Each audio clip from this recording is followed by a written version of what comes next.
하나님 말씀은 스바냐서 1장 1절 말씀입니다. 제가 봉독합니다. 아몬의 아들 유다왕 요시야의 시대에 스바냐에게 임한 여호와의 말씀이라.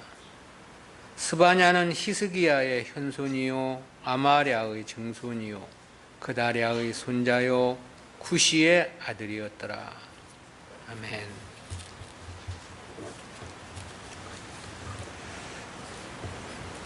오늘부터는 스바냐서에 대해서 말씀을 듣습니다. 첫 번째 계론입니다.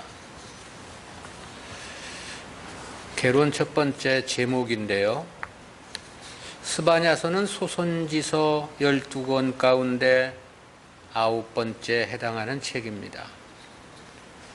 본서의 한글 개역 성경의 표제명인 스바냐는 히브리어 원전의 표제명 츠파냐를 번역한 것입니다.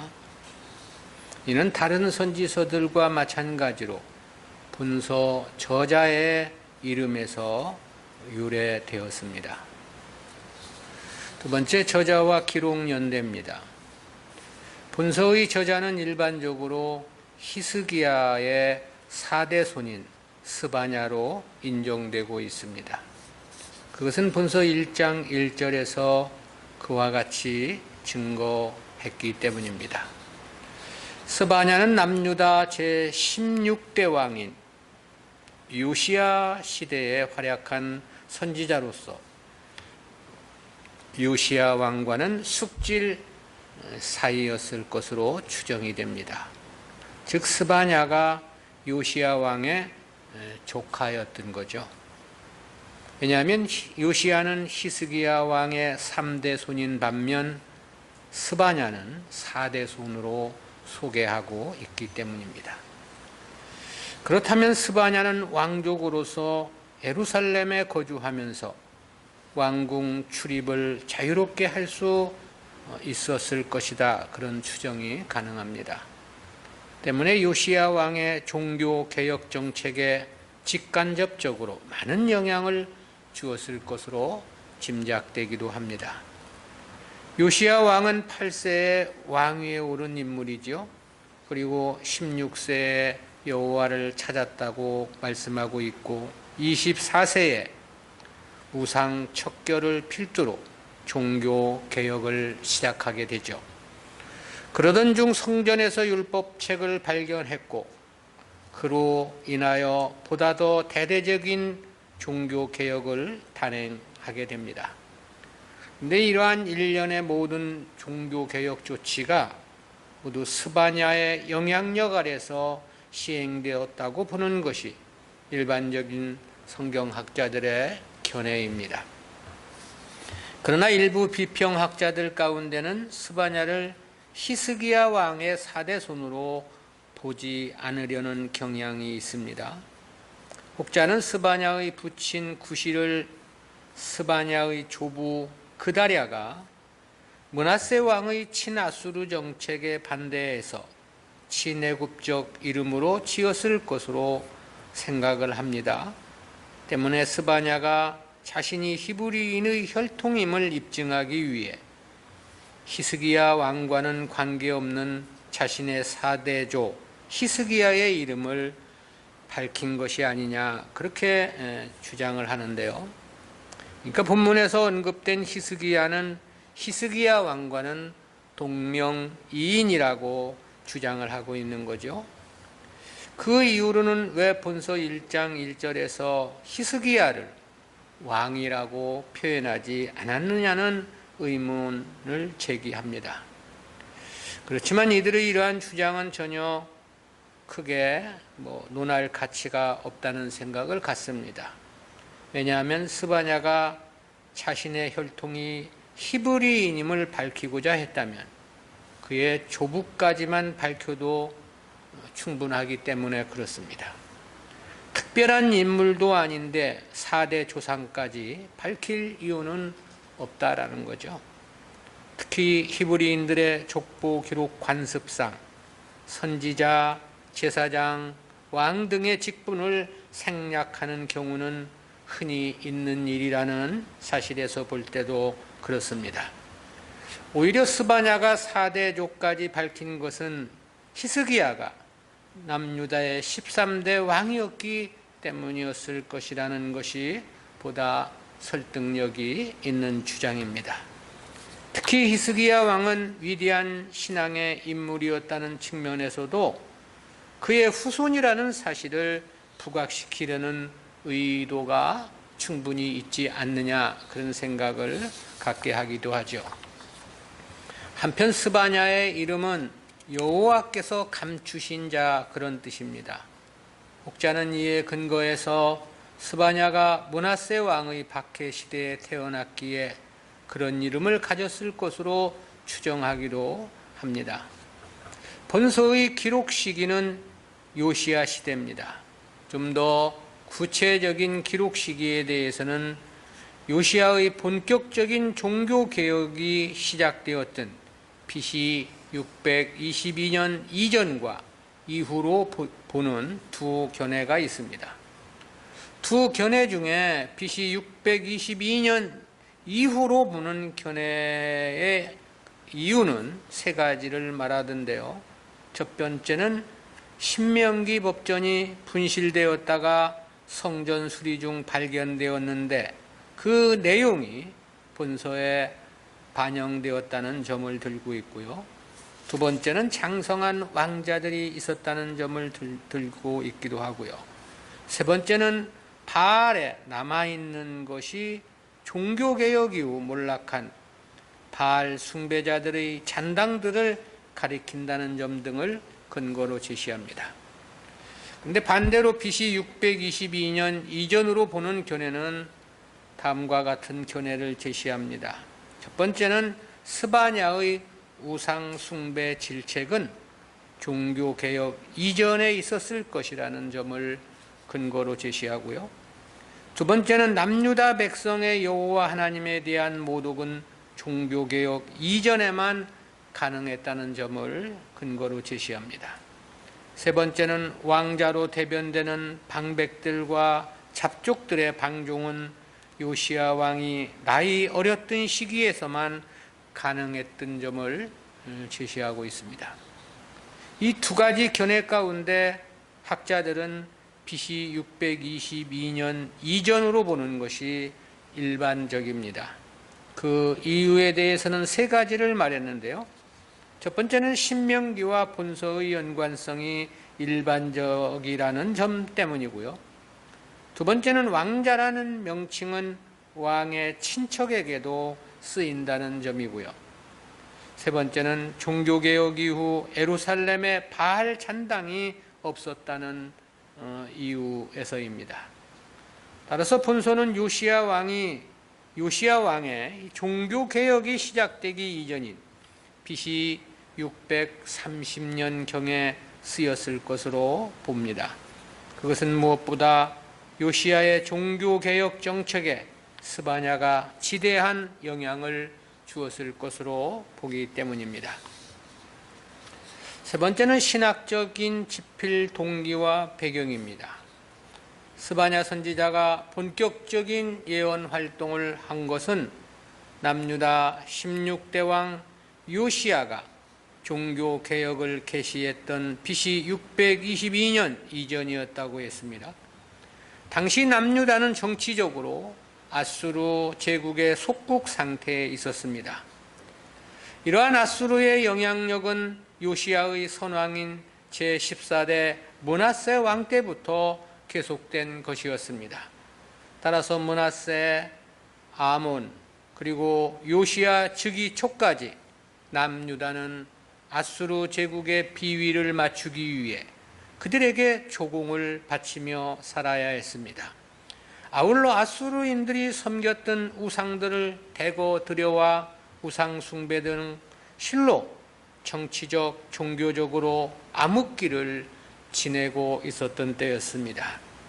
근데 요시야가 즉위한 후 BC 640년부터 622년 사이에 아수르 제국은 주변 속국들의 반란으로 큰 어려움을 겪게 됩니다.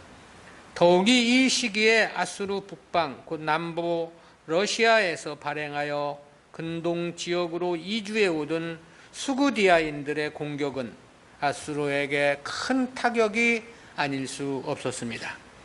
그로 인하여 아수르 제국은 팔레스틴 지역에 거의 신경을 쓸 수가 없게 되었고요. 따라서 유다 왕국에 대한 내정 간섭도 자연스럽게 사라지게 되었습니다. 이때를 틈타 요시야 왕은 아수르로부터의 완전한 정치적 독립을 선언하게 되었던 거고요. 그리고 선민 이스라엘의 여호와 신앙과 선민의 자긍심을 회복하고자 예루살렘을 중심으로 개혁의 불씨를 일으키게 되었던 것입니다. 그리고 남유다 전역은 물론이고 이미 멸망했던 북이스라엘까지 미치는 거국적인 차원의 대대적인 종교 개혁을 단행하기에 이르게 되죠. 한편 스바냐 선지자가 본서 예언을 선포하고 이를 책으로 기록하게 된 동기는 1차적으로 이러한 요시야의 종교개혁 정책을 가속화시키는 데 목적이 있었던 것으로 추정이 됩니다. 즉 스바냐 선지자는 므낫세 때부터 다시 극성하기 시작한 바알 숭배와 아수르의 영향에 의한 1월 성신 숭배 등 종교적인 죄악을 지적하는 데 목적을 두고 있습니다. 그리고 방백들 및 선지자와 제사장 등 정치 종교 지도자들의 포악과 부정함 등을 지적하고자 함에도 그 목적이 있습니다. 이를 위해 스바냐는 여호와의 날의 심판과 회개를 촉구하는 메시지를 선포함으로써 요시야의 종교개혁에 큰 힘을 보태게 되는 거죠. 더욱이 스바냐 선지자는 여호와의 날이라는 개념을 통해서 여호와는 단지 선민 이스라엘만 다스리는 일개 지옥신이 아니라는 것을 강조합니다. 하나님은 전 세계와 우주에 대해 절대 주권을 가지신 절대자라는 사실을 선포합니다. 아울러 여호와의 날, 곧 여호와께서 인간의 역사에 적극적으로 개입을 하셔서 선악간에 심판하시는 그날에는 범죄한 선민만이 심판의 대상이 아님을 이야기합니다. 선민 이스라엘을 과중한 압제와 악행으로 괴롭혔던 세계 열방들을 모두 심판하실 것이라는 사실을 강하게 부각시키고 있습니다. 이는 이전까지 아수르의 일개 속국 상태에서 크게 왜소해져 있었던 선민 유다의 자긍심을 높이고자 종교 개혁을 단행한 요시야 왕의 의도와도 잘 부합하는 것이었습니다. 당시 여선지 훌다는 요시야 왕에게 남유다 왕국의 궁극적인 멸망을 역대하 34장 22절 이하에서 예언한 바 있습니다. 마찬가지로 스바냐 선지자도 남유다 왕국이 멸망할 여호와의 날의 심판이 반드시 도래할 것을 예언코자 했습니다. 동시에 그와 같은 심판 중에도 회개하고 하나님께 돌아오는 남은 자들은 반드시 구원하실 것이라는 소망의 메시지도 선포했습니다. 그리고 이를 통해 모든 백성들이 회개하고 요시야의 종교개혁에 적극 동참하기를 호소했던 것이죠. 한편 스바냐는 구약선민 이스라엘뿐만 아니라 이방인들 중에 택한 백성들도 여호와를 경외할 것이라는 예언을 하기도 했는데요.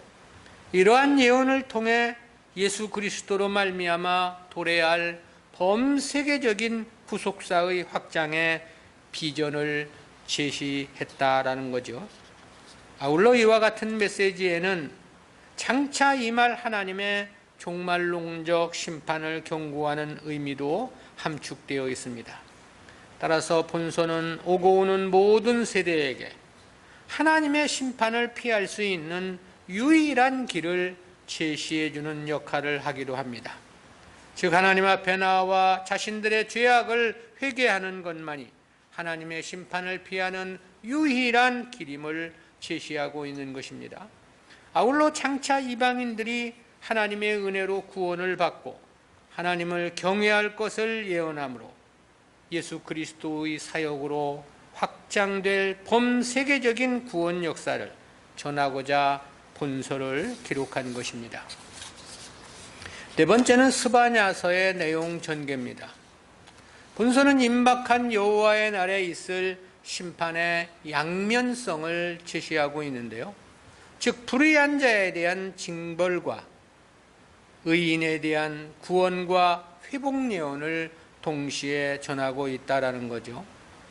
이를 통해 하나님 앞에서 각종 죄악을 저지르고 우상 숭배 등의 패역, 무도한 행위를 일삼는 자들을 향해서는 경고와 회개를 촉구하고 있는 거고요. 반대로 악인들의 압제로 인한 고통 속에서도 믿음을 지킨 소수의 남은 자들에게는 위로와 여호와의 날에 임할 구원의 영광에 대한 소망을 주고 있습니다. 이러한 본서는 머릿말 1장 1절과 본론 1장 2절부터 3장 20절까지로 되어 있습니다. 그리고 본론은 다시 두 부분으로 나누어지는데요. 먼저 본론 전반부 1장 2절부터 3장 8절에서는 여호와의 날에 임할 하나님의 심판을 증거하고 있는 내용이고요.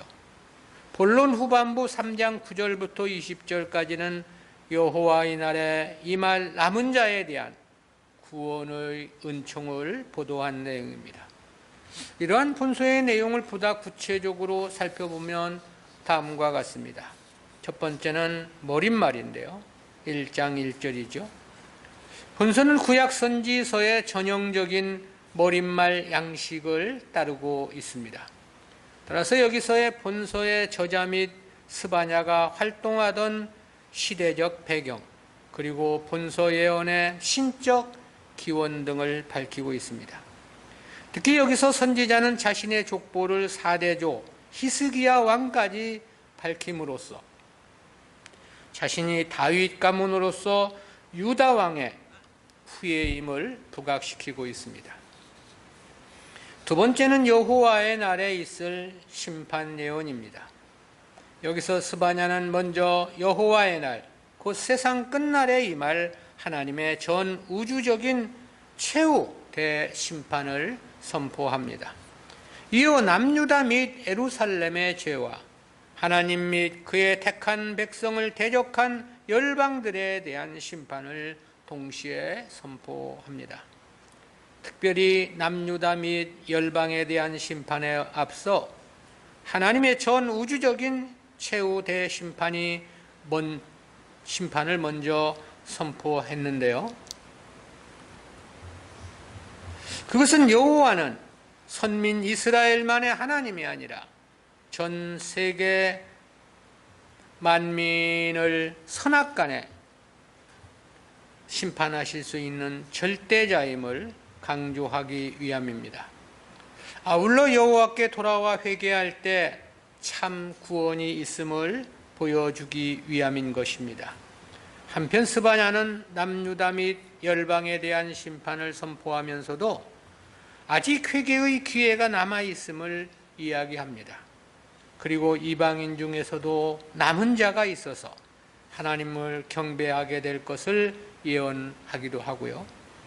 이로써 하나님의 심판의 1차적인 뜻은 죄인들의 진멸이 있는 게 아니고 택한 백성들의 회개와 구원으로의 부르심이 그 목적임을 보여주고 있습니다. 세 번째는 여호와의 날에 있을 구원 예언입니다. 본서 본론 후반부인 본단락에서는 심판이 아닌 구원의 메시지를 선포하고 있는데요.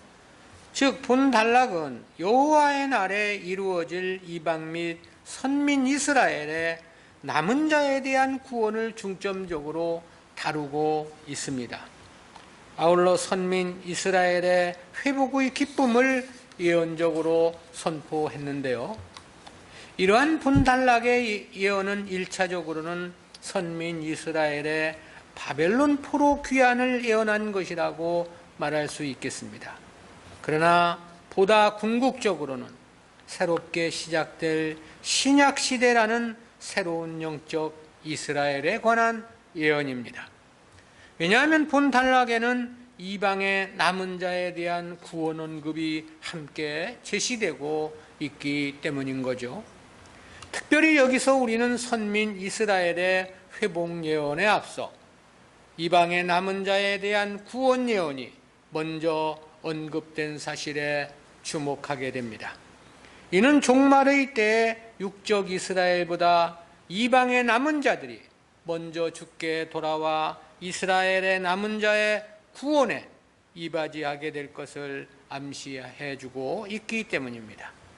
이 예언은 그리스도의 초림으로 교회 안에서 이미 성취되었고 또한 그리스도의 재림으로 완전히 성취될 것임이 명백합니다.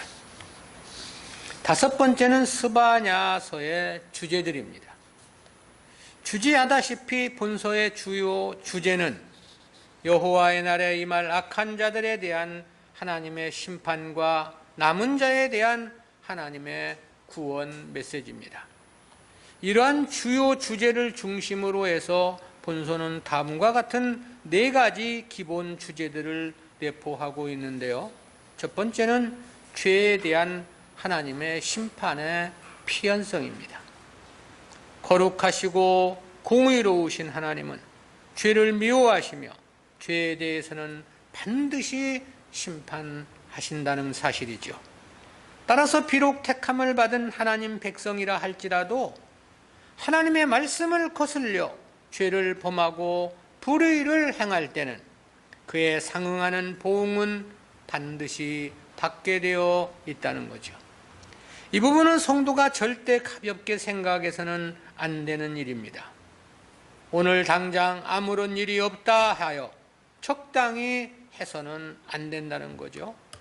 오늘 무사하다 해서 그냥 지나치는 것은 아니기 때문입니다. 하나님의 공의로우심은 완전하시며 절대적이십니다. 그러기에 죄에 대한 보응은 어떤 면으로든 자신이 책임을 지게 될 수밖에 없다라는 거죠. 두 번째는 하나님의 심판의 대상입니다. 하나님은 온 우주 만물의 창조주시며 역사를 주관하시는 주권자이시죠. 따라서 하나님은 모든 민족과 국가의 진정한 통치자이신 것입니다. 따라서 하나님의 심판은 특정한 시대에 특정한 민족과 국가 또는 개인에게만 한정된 것은 아니라는 거죠. 죄로 오염된 이 세상과 온 우주 만물에 미치게 되는 것입니다. 즉 최후의 심판날에는 과거, 현재, 미래의 모든 인간들을 비롯해서 사단 마귀까지도 하나님의 심판대 앞에 반드시 서게 될 것이라는 사실입니다. 이 심판에서 피할 존재는 단 한 사람도 없다라는 거죠. 세 번째는 하나님의 심판의 양면성입니다. 하나님의 종말론적 심판은 구원과 멸망이라는 양면적 특성을 지니고 있습니다. 즉 하나님은 최후의 심판 때 택한 백성들에게는 영원한 구원과 축복에 들어가게 하실 것입니다. 반대로 택한 백성들이 아닌 자들은 영원한 멸망에 처하게 되겠죠. 그러므로 성도들은 어떤 환난 가운데서라도 위로를 받고 소망을 가지며 살아갈 수 있는 것입니다. 네 번째는 지도자들의 의무입니다. 정치, 종교 지도자들은 자신이 속해 있는 영역 속에서 하나님의 공의를 실현시켜야 한다는 거죠. 하나님께서 인간에게 필요한 기관들, 예컨대 교회나 또는 정부 등의 기관을 친히 제정하셨습니다. 그리고 지도자들을 세워 질서를 유지하게 하고 공의를 실현하도록 직임과 권세를 위임해 주신 것입니다. 따라서 이 지도자들은 자신들을 위해 인생의 참 지도자 되시는 하나님이 계심을 반드시 직시해야 하는 거죠.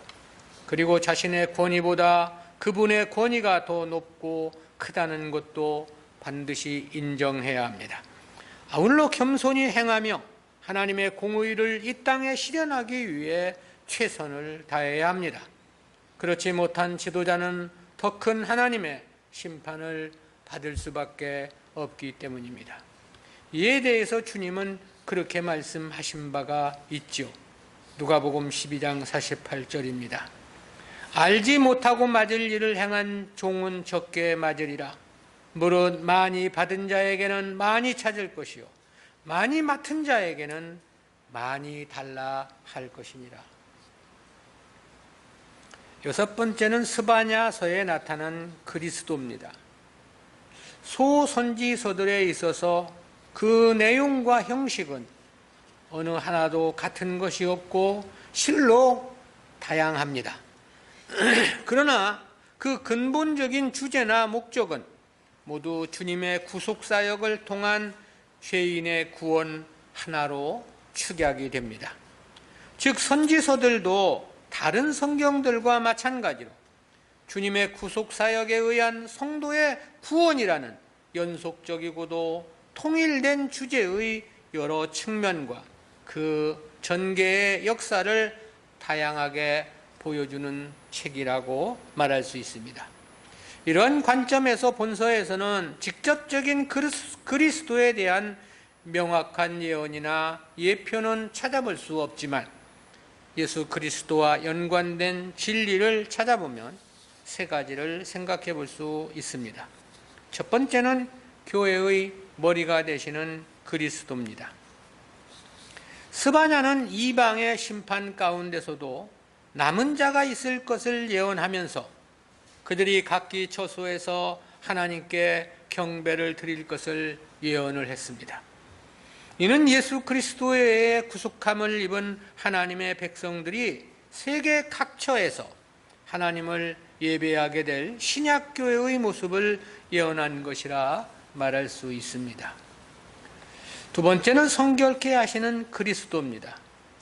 스바냐는 마지막 때 하나님께서 모든 열방의 이름을 깨끗게 하심으로 그들로 하여금 일심으로 여호와를 섬기게 하실 것을 예언했습니다. 즉 이방인들이 여호와의 이름을 부르며 그들이 여호와의 이름을 의지하여 보호를 받게 될 것을 예언을 한 것입니다. 이 같은 예언은 그리스도의 대속의 완성으로 이루어진 완성된 성결의 은혜가 있기에 가능한 역사였다라는 것에서 그리스도를 우리가 유추해 보게 되는 것이고요. 네 번째는 심판주 되시는 그리스도입니다. 여호와의 날에 있을 우주적 심판과 그 참상에 대한 하나님의 심판 예언은 장차 심판주로 재림하실 예수 그리스도의 심판을 예언하고 있는 것이다라는 거지요. 일곱 번째는 스바냐서의 특징입니다. 첫 번째는 다른 선지서와는 달리 선지자의 족보가 구체적으로 4대족까지 기록되었다는 특징이 있습니다. 두 번째는 여호와의 날이 가지는 악인에 대한 하나님의 심판과 의인의 구원의 양면성을 극명히 대조시켜주는 특징을 나타내고 있다는 거고요. 세 번째는 이방 나라들보다 남유다에 대한 경고와 격려가 핵심 주제를 이루고 있는 특징을 갖기도 합니다. 네 번째는 이스라엘뿐만 아니라 이방인 가운데서도 남은 자가 있을 것을 예언하는 특징을 가지고 있고요. 다섯 번째는 여호와의 날에 대한 스바냐 선지자의 진술은 장엄한 장송곡과도 흡사한 생동감 있는 은율로 되어 있다는 사실입니다. 그러므로 매우 음악적인 성격을 지니고 있으며 오늘날에도 진홍곡으로 사용되어 널리 연주되고 있다고 전해집니다. 여덟 번째는 스바냐서에 나타난 구속사적인 의의입니다. 스바냐는 히스기야의 현손으로 왕족 출신의 신분이었습니다. 그는 본서를 통해 일반 백성뿐만 아니라 지도층을 망라하여 그들의 죄를 신랄하게 지적하고 하나님의 심판을 선포했습니다. 이러한 스바냐서에 나타난 구속사적 의의는 세 가지로 구분해서 살펴보겠는데요. 첫 번째는 선지자적인 사명입니다. 스바냐 선지자는 남유다 백성의 죄를 신랄하게 지적하고 크고 두려운 여호와의 날에 임박함을 증거했습니다. 아울러 요시야 왕의 종교개혁 정책에 많은 도움을 줄 수 있었던 거겠죠. 이처럼 성도들은 죄에 대해서 그 대상이 누구였든지 간에 과감한 지적과 회개의 촉구를 통해서 그들을 하나님 앞에 돌아오게 해야 한다라는 거죠. 특별히 오늘날은 교회가 점점 더 진리에서 멀어져가는 시대입니다. 그리고 죄에 대한 의식도 점점 희미해져 가는 시대이죠. 따라서 이 같은 현대 사회를 살아가는 성도들은 하나님 말씀을 보다 담대히 외침으로 선지자적 사명을 충실히 감당해야 한다라는 거죠. 마지막이 가까울수록 교회는 물론이고 세상은 점점 더 타락해 갈 것이기 때문에 그렇습니다. 이 구약 성경이나 신약 성경에 우리가 읽어가다 보면 그 시대의 일반적인 사람들이 생각했던 그런 이런 도덕 윤리적인 측면을 보면 정말 그 시대는 그래도 많이 깨끗했다, 이런 것을 우리가 성경에서 느껴보게 되죠.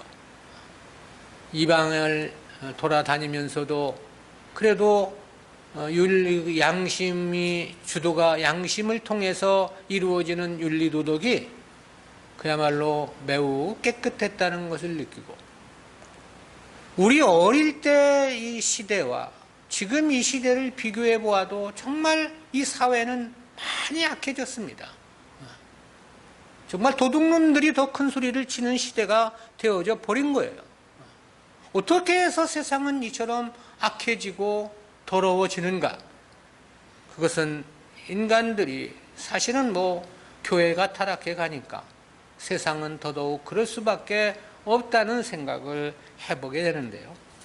그러기에 이와 같은 시대에 살고 있는 오늘 우리들이 보다 더 진리를 분명히 하며 하나님 말씀 안에 굳게 서야 하는 것이죠. 그게 곧 선지자적인 사명의 삶이다, 그렇게 말할 수 있겠습니다. 두 번째는 선민을 위로하시는 하나님입니다. 스바냐는 남유다 주변에 있는 이방 민족에 대한 하나님의 심판을 선포함으로써 하나님 백성을 괴롭히는 무리들을 하나님께서 필히 심판하실 것을 보여줍니다. 이처럼 성도를 괴롭히는 그 어떤 개인이나 집단도 틀림없이 하나님의 심판을 받게 될 것이라는 거죠. 따라서 성도들은 비록 환난을 당한다 할지라도 공의의 하나님을 바라보며 인내해야 하는 것이고요. 더욱이 하나님 말씀에 절대 순복하고 충성을 다해야 합니다. 그런 자들에게 하나님의 위로는 역시 반드시 주어질 것이기 때문에 그렇습니다. 마지막 세 번째로는 말씀의 교제의 중요성입니다. 스바냐는 고통 가운데 있는 남은 자들 가운데 하나님께서 함께 하시며 그들을 기뻐하시고 사랑하신다는 것을 가르쳤습니다. 따라서 결코 실망하지 말고 굳세게 믿음을 지킬 것을 권면하고 있는데요. 이처럼 하나님의 말씀은 성도들에게 사막의 오아시스와도 같은 생명수인 거죠. 또한 말씀은 유일한 성도들의 소망이고 기쁨이며 행복이기도 하죠. 따라서 교회와 성도는 말씀의 교제가 끊어져서는 결코 안 되는 것입니다. 쉼없는 말씀의 교제가 요구된다는 거죠. 말씀은 성도들의 육신의 양식보다도 우선된 날마다의 생명의 양식이기 때문에 그렇습니다. 주님은 주님 말씀의 가치와 관련해서 그런 말씀을 하신 바 있죠. 마태복음 12장 42절입니다.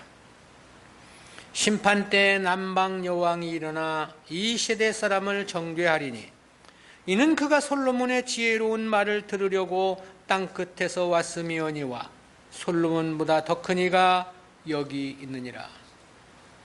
솔로몬의 지혜를 듣고자 그 멀고 먼 이역만리에서 수많은 보물을 들고 예루살렘을 찾아온 스바 여왕을 비유로 해서 하신 말씀이죠.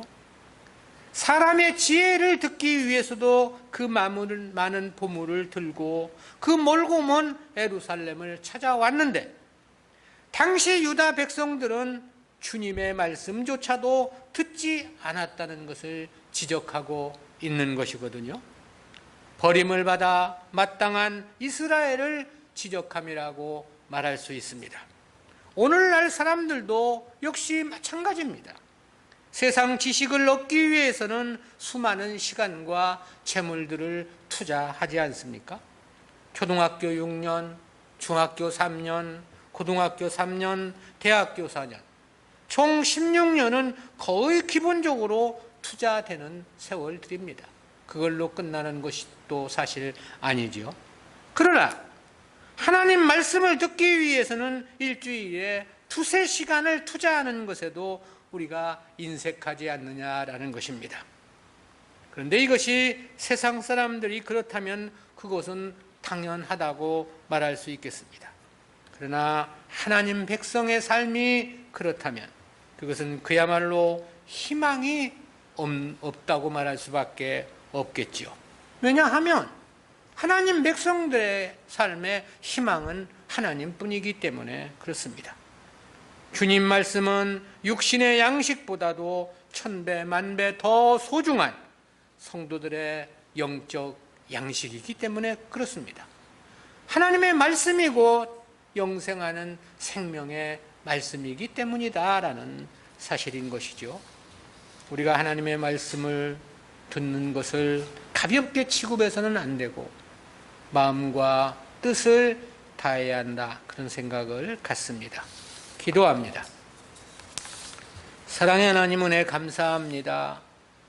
오늘부터 다시금 스바냐서를 공부할 수 있는 은혜 허락해 주심 진실로 감사하옵고, 암울한 시대에 선지자로 부름을 입고 그 시대에 하나님의 공의를 외치며 하나님의 심판을 증언했던 스바냐서를 통해서 더욱더 귀한 주님의 역사를 깨달아가고 주님의 살아계심을 확인하는 귀한 시간들이 될 수 있도록 주여 저희들을 은혜 주시고 함께해 주시기를 간절히 빌고 소원합니다.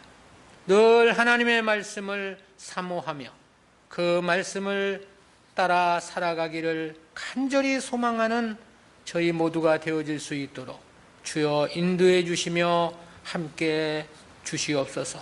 듣는 말씀마다 마음속에 감화 감동으로 열매를 맺을 수 있도록 은혜 베풀어 주옵소서.